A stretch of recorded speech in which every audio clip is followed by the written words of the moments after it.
Welcome to Savannah Links Golf Club. This is the final round that I am playing in the 2024 season. And for this round I decided not to keep score because I just wanted to purely enjoy the game. Being in Canada, our off season is about 4 months long, so I just wanted to have as much fun as possible today and put no pressure on myself. So I do have scores that are recorded on this video, but I only became aware of what I was shooting while editing this. I probably had a rough idea by hole 3 or 4, and then I truly just got immersed in the game and was trying some different shots, having some fun, and not worrying too much about what I was shooting.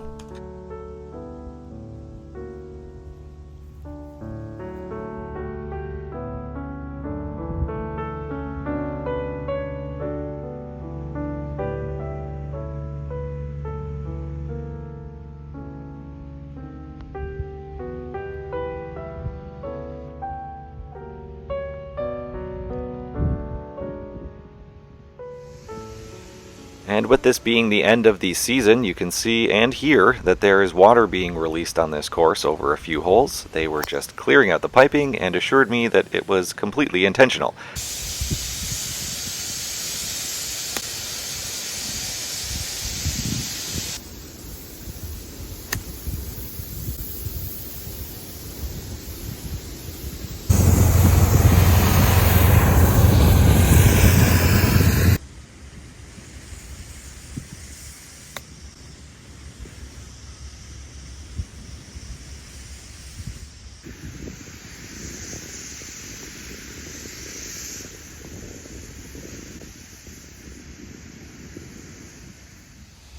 After navigating the first 2 holes at a bogey pace, we have a beautiful backdrop here. You can see all the fall leaves happening with the trees, and I'm hitting straight into it on this relatively short par 3, and I just end up at the back of the green, giving myself quite a long putt, trying to just lag this close enough that I can get my first par of the day.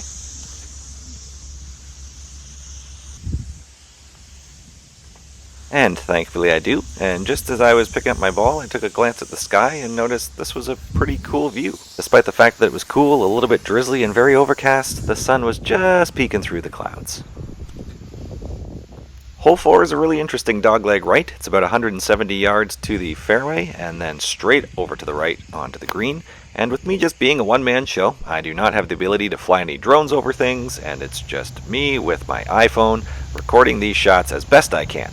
And I would like to take this time to really thank you that if you have been watching my videos throughout the season, I truly do appreciate it.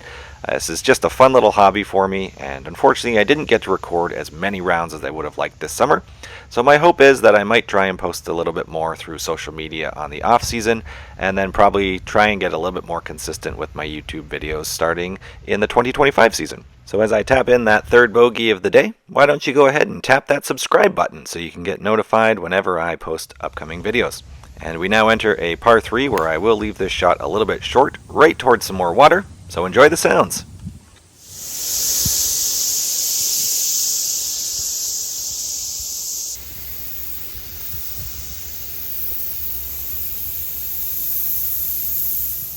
And as much as I try not to make excuses on the golf course, I was 100% distracted by how loud that water was coming out behind me, and that was just an absolutely terrible pitch shot. When you're trying to play a really good short game, you need a lot of focus. But whatever, again, this is a day to just have some fun, try new things. That's an experience that I will hopefully never have again. But I managed to save a bogey and move on to the 4th hole. And this is one of my nicest played holes of the day, and I'm not sure if you've noticed yet, but I've been playing around with some of the new Shot Tracer updates, and I'm trying to do a little bit of a transition with these tracers. So if you've noticed that when the ball is coming off, it is blue, and if I'm hitting a fairway, it is green, and if I'm missing a fairway, it transitions to red. So let me know in the comments, do you like that, or is it kind of cheesy? And I make a really nice approach shot onto the green here, setting up my first really good look at a birdie, and you can see that I line it up. I have a really good feel of where it is from behind the ball, but then as soon as I'm over top, I felt like it was off. I don't know if the ground felt a little bit more sloped on my feet or what it was, but I decided instead of aiming so far left, I was going to move it in a little bit closer towards the hole, and you can see here that that was an absolutely terrible decision. I think I had the perfect line originally, and I moved it completely offline. And a really cool feature on the 7th hole of this course is you can see that there's a little bit of an old wall from a house that used to be there, and there's an open doorway that's kind of fun to try and hit through. And I decided to try and hit through with a Stinger 3-wood, but I ended up pulling it a little bit. And unfortunately, when I hit my actual tee shot with my driver, I forgot to record it. And it was a pretty decent shot, but you can see I'm over in the left rough here, and I'm about 120 yards away from the green. And I have a nice wedge shot approaching in here. It goes a little bit further than I would have liked, which left me with this tricky downhill putt that really swings hard to the left. And you can see I have a decent pace, and then it goes towards the hole and starts to come back towards where I was standing. So it's a really crazy spot for that hole.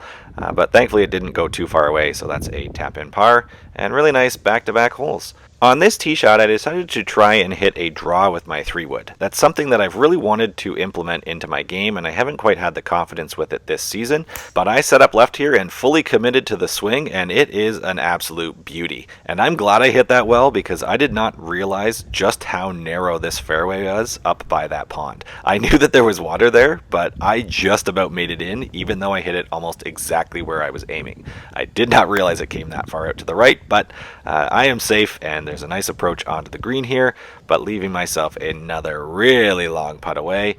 And this is another attempt to try and leg it up, and thankfully I do. It goes a little bit past where I would have liked, probably an extra 2 feet from what I was trying, but that's fine because I have a really nice putt back in, and that is 3 par in a row. And as nice as my last 3-wood shot was, this one was not.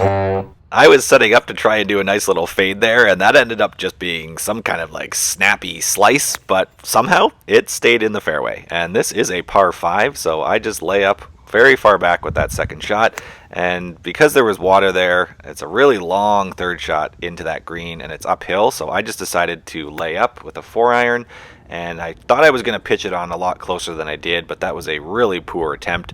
So now I'm just trying to 2-putt to save a bogey, and that is exactly what I do. And without knowing my score, I had a feeling that I was playing pretty well, and you can see that I was +5 through 9, so not terrible. I also knew I was hungry.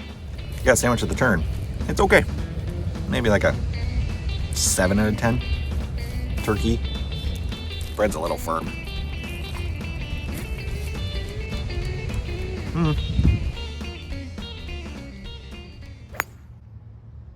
And after finding the fairway on my tee shot for this par 5, I really didn't know where I was hitting. Because I wasn't using a scorecard, I didn't have my phone's GPS. I just had a feeling it was somewhere over that creeky area. So I just hit straight at it, and I was exactly where I wanted. So I was hoping it was good, but I wasn't totally sure. And thankfully, I was. It was right in the middle of the fairway, so this is a pretty straightforward approach into the green from about 110 yards away. And I was a little bit firm with this one, so I'm at the back of the green, and back to trying to lag a putt up there to save another par. And it was starting to break towards the hole, and then it went a totally different direction that I did not see at all. I probably should have taken a better look at that from the low side of the hole, but I managed to save the par, and then moved on to a really short par 3.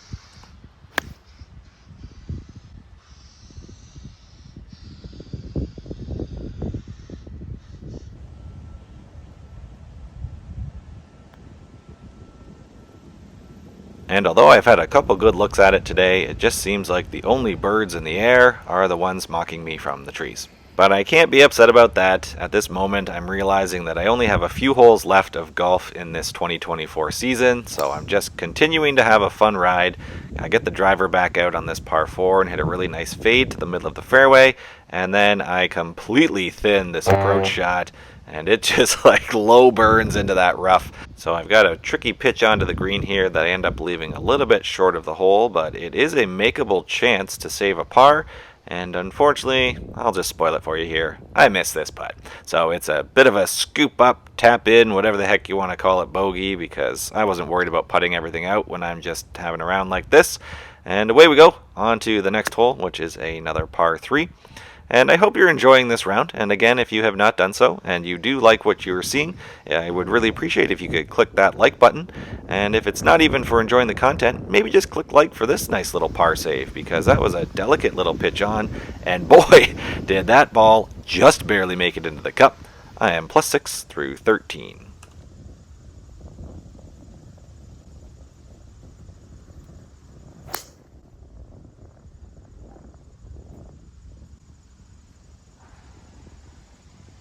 And after a really nice tee shot on this hole, I was in a bit of a tricky spot here because you can't really see it, but my ball was a little bit down into a, not quite a divot, but a little bit of a rut in the grass, so I couldn't get under it as much as I would have liked. So instead of using my 60 degree, I had like a little punchy 52 degree, and I left myself a nice birdie putt, but I missed that one as well.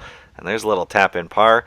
And at this moment I had decided I had missed so many birdie putts very close today at this point that I wanted to try again, and look at that! Second time lucky. I guess we'll call that like a half birdie? And while we're making things up, why don't you name whatever this horrible shot is? Comment below. What should that gross thing be called?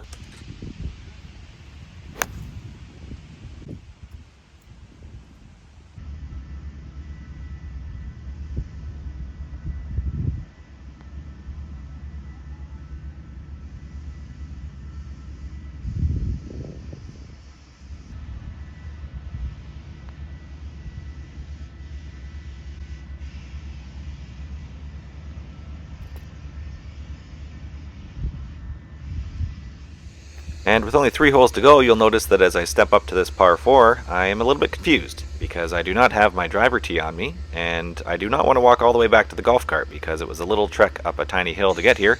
And I looked around to see if maybe there was a bigger tee, but there was not. So you can see that I've got this thing teed up quite low to the ground. It's almost like I'm on a par 3. But I do know that this is a strategy some people use, and it helps them keep it low in the wind. And you know what?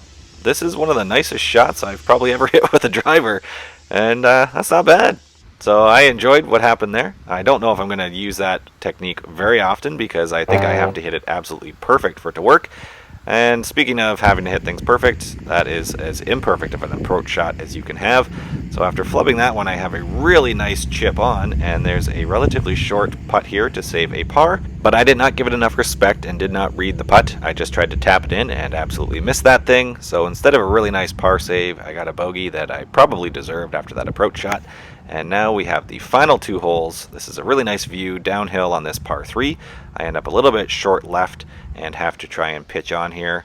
A really far away camera shot. I didn't feel like bringing it all the way down the hill and moving it a couple times, so I just thought, hey, why not have a little bit different look at what's going on here? A pitch that's a little bit farther away from the hole than I would have liked, but there is a nice par save. And now I go to the final hole of my 2024 outdoor golf season. And I started off with a really nice fade, even though my balance is really bad. I need to fix that with my driver. And I have an approach shot with a 3-wood. This is a really long hole and end up pulling it a little bit off to the right here. And then I just make an absolute mess of this finish here. So I'm glad that I wasn't keeping score because I was able to stay positive here and just kind of laugh it off. Really bad approach on. Tough chip on here, trying to make a couple putts, and it's just an all-around weird finish, but this is the end of my 2024 season, so I do want to acknowledge some of the highlights that I had, like starting this channel was a really fun opportunity for me. I played a couple new courses, I did notice some improvement with my driver and my putter. Obviously I had some good and really terrible shots throughout the season, but I'm proud that I broke 86 different times while keeping my handicap around an 8, and I do know I need to work on my mental game and my approach shots into next season. So thank you very much for watching any of the videos that you have, and I will see you next time.